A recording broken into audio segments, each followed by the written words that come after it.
So I'm just back to London, back into the studio, and I had a delivery. This, a product that I don't know, but it also had this press release saying that Harry Kane uses this hair product. This is by a brand that I don't really know. This is OSMO, and it's the Shaper. I did email the PR who sent this out and said, was this a paid for thing with Harry Kane? Is he a brand partner? Is he endorsing the brand? And she said no, it was absolutely organic. He was pictured getting ready to go out to Russia with their suits on, doing his hair, and this was just sat around. This is what he uses. So I'm gonna give it a go. It's not expensive, it's like £8. I'll link it down below. It says a versatile cream shaper for molding, styling and texturizing while adding shine and control. So first of all, what I'm gonna do is I'm gonna use my usual sort of prep. I always use a pre-styler just to really boost the hair. This is not gonna change it much, it's just gonna thicken it. Spit in, a hairdryer, medium heat, fast speed, work through. Never been used. Doesn't smell great, it smells a bit like lemon sorbet. Massage the desired amount thoroughly through it, wet or dry. Work to style.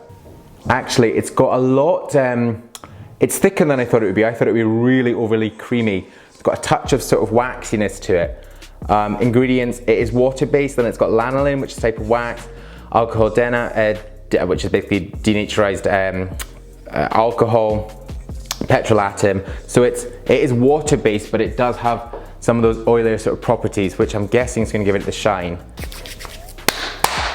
Slightly fibrous. You can see that in these sort of fiber particles. Into the hands, down. It's going through no bother. A slight stickiness to it, and then I'm going to just push it back. It feels kind of okay. Gotta say, it's very hot in this studio. It feels quite oily on my hands, but it's really easy to style with, I'm seeing. You can see already it does have a bit of a shine to it. Let's have a look over here in the mirror. Let's get a comb in. It's responding well. How's that looking? Do you know what? That's actually not bad. For me, I would really sort of call that a cream wax.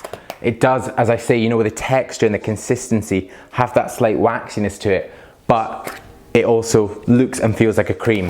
A little bit of shine, a sort of medium, moderate hold, but I'm gonna see if this is reworkable. As it's water-based, it might dry out. Right, okay, that has been 4 hours. Not a long time at all, but enough time to see what it's doing. I would say that looking now, I've been outside, I've been out in the heat, I've been out in the wind. It has dropped slightly, to be expected, but the main thing I have noticed about this is that it's dried. So what you do find really with a lot of high shine water-based products, when they dry, it loses that shine, that luster, and the hair can go quite dull. It's still kind of workable because it's not oil-based. When I work it back in, it is just a little bit fluffy, and that is just 4 hours. But would I recommend this product? So this is about the £8–9 mark. I don't think it's awful, but if I did want a sort of high shine, slick back, sleek finish product, then I'd probably use something oil-based. I'm still just a bit surprised that Harry Kane would use this. You've got all the money in the world. Maybe his wife picked up for him, maybe his barber said, try this. I'm not sure, but when Harry comes back, we'll have a day going through all these products. We'll find him something which really just gets that perfect finish. Yeah, aim high. We've had Beckham on here, so why not Harry Kane? So there you go. Thank you. Did I really answer that? Would I recommend it? No, probably not. I really wouldn't. I think there's probably better products out, even like stuff by Lynx or Axe or Fish or any of those high street ones. It reminds me of Gatsby. If you know Gatsby, then it reminds me a bit of that sort of product. Some of them are fine, some of them not so good. But there you go. Thank you very much for watching. If you enjoyed this sort of quick, put that up there, this sort of like quick review where I get a product in, I try it, and I just kind of see how it goes, then let me know and I can do more of these for sure. And if you're new to my channel and you've not yet pressed subscribe, then please do hit subscribe right now. The button is just up there. There's also more video suggestions down there. Stay with me and watch them, or head to my blog, it's there. My Instagram and my podcast are up there. But I'll see you in the next new video. It will be Thursday. It's a hair product review, hands to Foucault, heavy made. See you then. Bye-bye.